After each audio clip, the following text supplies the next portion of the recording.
అందరికీ నమస్తే. కార్తీక మాసం అయిపోయాక నాన్ వెజ్ ఇంట్లోనే తినడం గాని, రెస్టారెంట్‌కెళ్ళడం ఇదే మొదటిసారి. మన అందరికీ ఎంతో ఇష్టమైన కామెట్ రెస్టారెంట్‌కొచ్చేసా. స్విగ్గీలో లెక్కలేనన్ని ఆర్డర్‌లుంటాయి. అంత ఇష్టం ఇక్కడ. అంత బాగుంటుందండి.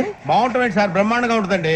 రెస్టారెంట్‌లో తిని చాలా ఏళ్లయిందని నేను మా ఫ్రెండ్ వచ్చాం. ప్రశాంతంగా రూఫ్ టాప్‌కెళ్ళి తిందామని వస్తే ఒక్క టేబుల్ ఖాళీ లేదు. కిందకొచ్చి చూస్తే ఏసీ డైనింగ్ కూడా ఖాళీ లేదు. బై లక్ ఖాళీ అయినా సెపరేట్ టేబుల్ దొరకట్లేదు భయ్యా. ఈ వెయిటింగ్ లిస్ట్ చూస్తే లంచ్ మేము నైట్ తింటామేమో అనిపించి ఒక నిర్ణయానికి వచ్చాం. రెస్టారెంట్ ప్లాన్ కాస్త పిక్నిక్ ప్లాన్ అయిపోయింది భయ్యా.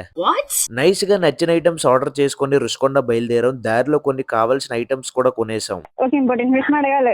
ఏంటి? సండే కదా, టూరిస్టులు విపరీతంగా ఉన్నారు. మన వైజాగెట్స్ కి రుషికొండ డైలీ రొటీన్ అవ్వచ్చు, వీళ్ళకి మాత్రం కాదు కదా. ఒకప్పుడు ఈ ప్లేస్ కి డైరెక్ట్ గా బైక్ మీద వచ్చేవాళ్ళం. ఇప్పుడు మాత్రం ఎక్కడో బైక్ పెట్టేసి ఇదంతా నడవలసి వస్తుంది. రీజన్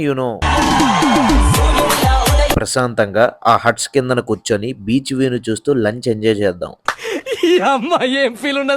ఇప్పటికే చాలా టైం అయింది. ఫస్ట్ అయితే స్టార్టర్ ఓపెన్ చేసాం. ఈ ఐటమ్ పేరు పెప్పర్ చికెన్, ప్రైస్ 320 రూపీస్. ఇంకా ఆనియన్స్ కూడా బయటకు తీసేసి నిమ్మకాయ బాగా పిండి ఒక్కొక్క బయట తిన్నాం. టేస్ట్ అయితే చాలా బాగుంది. అసలు కామెట్ లో ఎప్పుడూ కూడా ఈ పెప్పర్ చికెన్ ట్రై చేయలేదు. మీరు ఎప్పుడైనా ట్రై చేయకపోతే ఒకసారి ట్రై చేయండి, టేస్ట్ బాగుంది. ఇంకా తర్వాత వచ్చే ఐటమ్ కోసం నేను పెద్దగా చెప్పక్కర్లేదు. కామెట్ లో చికెన్ ఫ్రై బిర్యానీ ఎంత టేస్ట్ గా ఉంటుందో ప్రతి వైజాగోడికి తెలుసు. అలానే ఎంత కారంగా ఉంటుందో కూడా తెలుసు. దీని ప్రైస్ 300 రూపీస్. ఈ 2 ఐటమ్స్ జిఎస్టీలు ట్యాక్స్లు అంతా కలిపి 651 రూపీస్ అయింది.